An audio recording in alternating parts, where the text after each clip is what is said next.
வணக்கம். இலங்கை செய்திகளுடன் நான் ரோஷன். விரிவான செய்திகளுக்கு முன் தலைப்புச் செய்திகள்.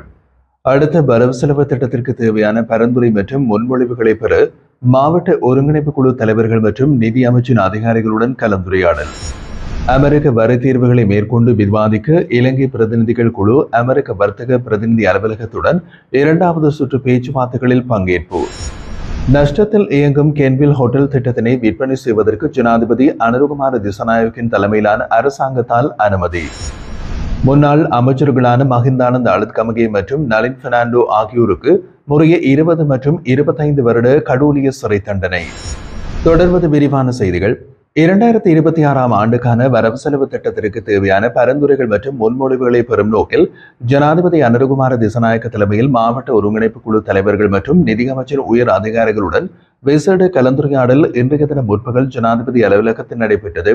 இந்த சந்திப்பின் போது மாவட்டங்களின் அடிப்படை மற்றும் அவசர தேவைகளை பூர்த்தி செய்யும் வகையில் வரவு செலவு திட்டத்தில் பொருத்தமான நிதி ஒதுக்கீடுகளை மேற்கொள்ள வேண்டும் என்பதும் வலியுறுத்தப்பட்டுள்ளது. மேலும் மாவட்டங்களின் உள்கட்டமைப்பு அபிவிருத்தி, மக்களுக்கான அத்தியாவசிய சேவைகள் மற்றும் குறித்த பகுதிகளில் நிதி தேவைப்படும் முக்கிய பிரிவுகளை அடையாளம் காணும் பணிகள் தொடர்பாகவும் விரிவான விவாதங்கள் முன்னெடுக்கப்பட்டன. இந்த கலந்துரையாடலின் அடிப்படையில் 2026ஆம் ஆண்டுக்கான வரவு செலவு திட்டம் உருவாக்கப்படும் என்றும் தெரிவிக்கப்பட்டது.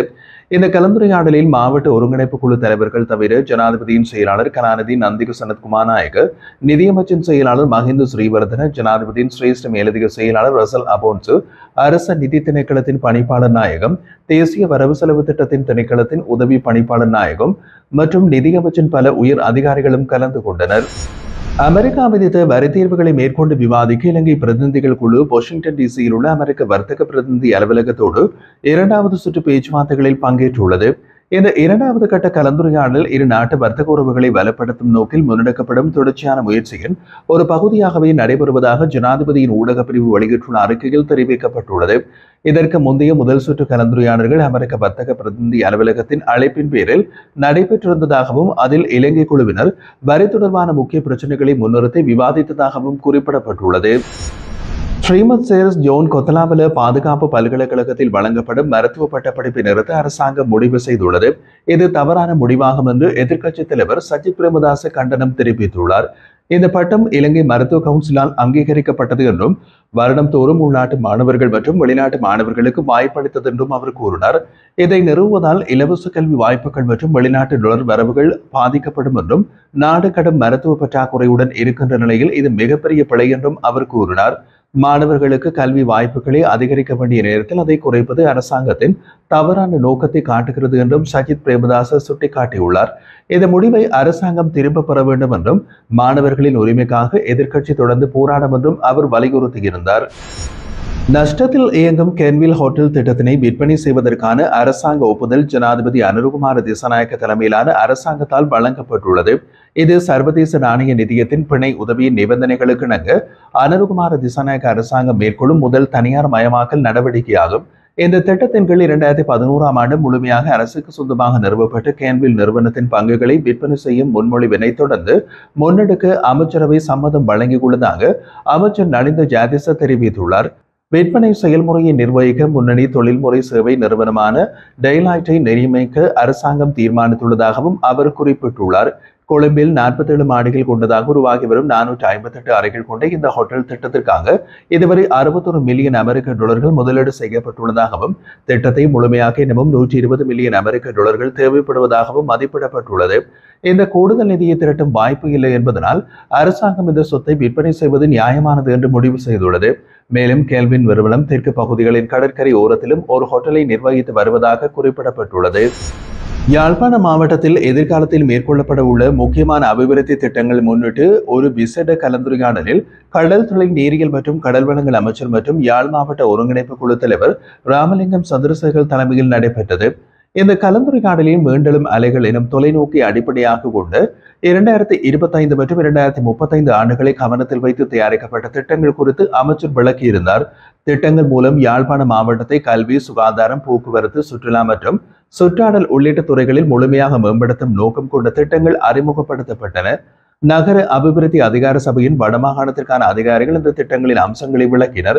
பின்னர் அமைச்சர் சந்திரசேகர் தனது பரிந்துரைகளையும் யோசனைகளையும் முன்வைத்து திட்டங்கள் குறித்து கருத்துக்களை பகிர்ந்து கொண்டார். இந்த திட்டங்கள் வளமான யாழ்ப்பாணத்தை உருவாக்கும் ஒரு முக்கிய அடியாக அமையும். இது மக்களின் வாழ்க்கை தரத்தை உயர்த்தி தேசிய பொருளாதாரத்திலும் நேரடி தாக்கத்தை ஏற்படுத்தும் என்று அவர் தெரிவித்திருந்தார். இந்த கலந்துரையாடலில் தேசிய மக்கள் சக்தியின் யாழ் மாவட்ட பாராளுமன்ற உறுப்பினர்கள் இளம்குமரன், ரஜீவன், ஸ்ரீ பவானந்தராஜா, போக்குவரத்து நெடுஞ்சாலைகள், துறைமுகங்கள் மற்றும் சிவில் விமான போக்குவரத்து அமைச்சர் பிமல் ரத்நாயகவின் இணைப்பாளர் ஸ்ரீ வாகீசன், முன்னாள் விரிவுரையாளரும் தேசிய மக்கள் சக்தி உறுப்பினருமான கபிலன் உள்ளிட்டோர் கலந்து கொண்டனர். முன்னாள் விளையாட்டுத்துறை அமைச்சரும் மகிந்தானந்த அழுத்கமகே மற்றும் சதோச நிறுவனத்தின் முன்னாள் தலைவரும் முன்னாள் வர்த்தக அமைச்சருமான நளின் பெர்னாண்டோ ஆகியோர் மீது தாக்கல் செய்யப்பட்ட வழக்கில் இருவரும் குற்றவாளிகளிடம் மேல் நீதிமன்றம் இன்று தீர்ப்பளித்துள்ளது. 2015ஆம் ஆண்டு ஜனாதிபதி தேர்தலின் போது சதோச நிறுவனத்தினூடாக 14,000 கரம் பலகைகள் வாங்கப்பட்டதனால் அரசாங்கத்திற்கு 53 மில்லியன் ரூபாய் நஷ்டம் ஏற்பட்டதாக லஞ்ச ஊழல் விசாரணை ஆணைக்குழு குற்றம் சுமத்தியிருந்தது.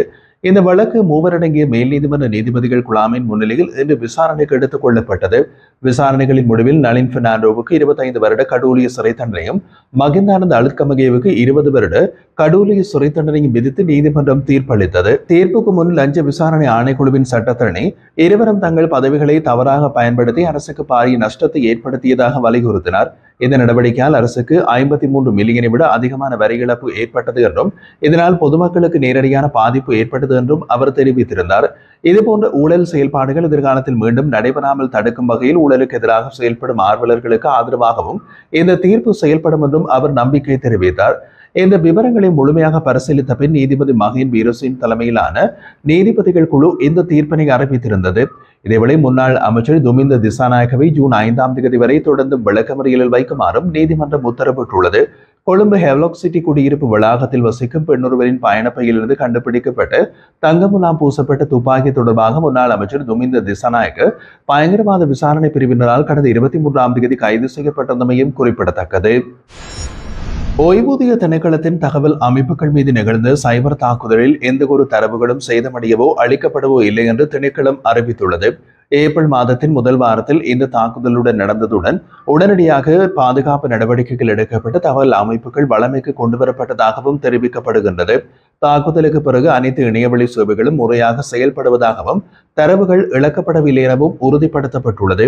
இதேவேளை இந்த சம்பவம் தொடர்பாக இலங்கை கணினி அவசர செயல்பாட்டு பிரிவுடன் இணைந்து விசாரணை தொடர்கின்றது என்றும் திணைக்களம் குறிப்பிட்டுள்ளது. முல்லைத்தீவு மாவட்டத்தின் கொக்குலாய் போலீஸ் பிரிவில் உள்ள கொக்கு தொடுவாய் பகுதியில் கண்டெடுக்கப்பட்ட மனித புதகுழியை தொடர்ந்து அதனோடு தொடர்புடைய வழக்கு முல்லைத்தீவு நீதிமன்றத்தில் தொடர்ந்து விசாரணைகளுக்கு எடுத்துக் கொள்ளப்பட்டு வருகின்றது. இன்றைய தினம் வியாழக்கிழமை முல்லைத்தீவு நீதிவான் தர்மலிங்கம் பிரதீபன் முன்னிலையில் இந்த வழக்கு விசாரணை நடைபெற்றிருந்தது. இதில் மாவட்ட சட்ட வைத்திய அதிகாரி வாசுதேவா, காணாமல் ஆக்கப்பட்டோர் உறவுகள் சார்பான சட்டத்தரணி எஸ் நிரஞ்சன் மற்றும் காணாமல் போனோர் அலுவலகத்தை பிரதிநிதித்துவப்படுத்தும் சட்டத்தரணிகள் ஆகியோர் முன்னிலையாக இருந்தனர். சட்ட வைத்திய அதிகாரியின் முழுமையான அறிக்கையில் அகழ்வில் கண்டெடுக்கப்பட்டு 52 மனித எலும்புக்கூடுகளின் வயது, பாலினம் மற்றும் இறப்புக்கான காரணங்கள் பற்றிய விவாதங்கள் அடங்கியிருந்தது. சில எலும்புக்கூடுகளில் குண்டுவெடிப்பு மற்றும் துப்பாக்கி சூட்டினால் ஏற்பட்ட பாதிப்புகளும் கண்டறியப்பட்டன. சில எலும்புகள் ஆக்கிரமிக்கப்பட்டிருந்த நிலையில் மரணத்திற்கான தெளிவான காரணம் தீர்மானிக்க முடியவில்லை. இறந்தவர்களின் அடையாளம் இதுவரை கண்டறியப்படாத நிலையில் அவர்களை அடையாளம் காணும் நடவடிக்கைகளுக்கு காணாமல் போனோர் அலுவலகத்தையும் உறவினர்களையும் நீதிமன்றம் அழைத்துள்ளது. இந்த நிலையில் இந்த வழக்கு அடுத்த தவணைக்காக 2025 ஆகஸ்ட் மாதம் 28ஆம் தேதிக்கு ஒத்திவைக்கப்பட்டுள்ளது.